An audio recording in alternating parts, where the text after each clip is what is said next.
ബിസിനസിന്റെ കാര്യങ്ങളൊക്കെ നേരെയാവാൻ കുറച്ച് സമയമൊക്കെ എടുക്കുമല്ലോ. പക്ഷേ കൂടെ പണിയെടുത്ത തൊഴിലാളികളോടെ അത് പറഞ്ഞിട്ട് കാര്യമൊന്നുമില്ലല്ലോ. ഏതാ അവര് ചെയ്ത ജോലിക്ക് അവർക്ക് ശമ്പളം കൊടുക്കണ്ടായോ?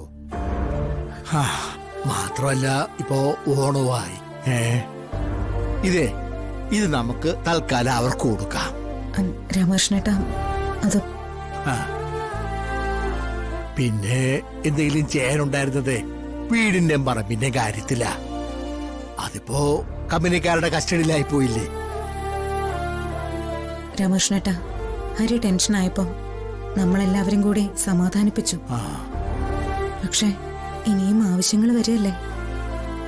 ലോണിന്റെ തവണ മുടങ്ങാതെ നോക്കണം. മുൻപോട്ട് പോകണമെന്നുണ്ടെങ്കിൽ ഇനിയും പണം ഇറക്കണം.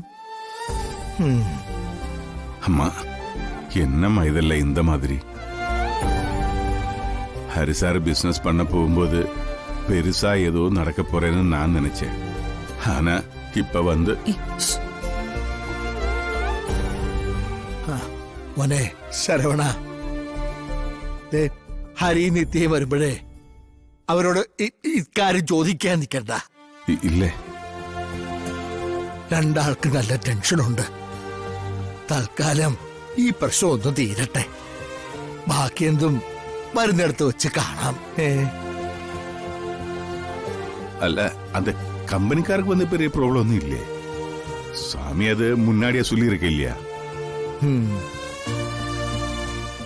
பிசினஸ்ல ஏதாவது ப்ராப்ளம் வந்தா அவர்கிட்ட சொல்லியா போதும், அவரு അഡ്ജസ്റ്റ് பண்ணலாമെന്ന്. അവരത് ചെയ്യുമായിരിക്കും.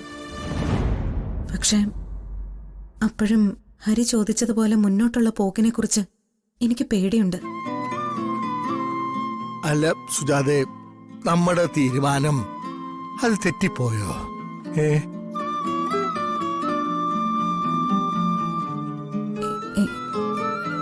എനിക്കറിയില്ല രാമകൃഷ്ണേട്ടാ. പക്ഷെ ഹരിയുടെ മനസ്സ് വേദനിക്കാൻ പാടില്ല.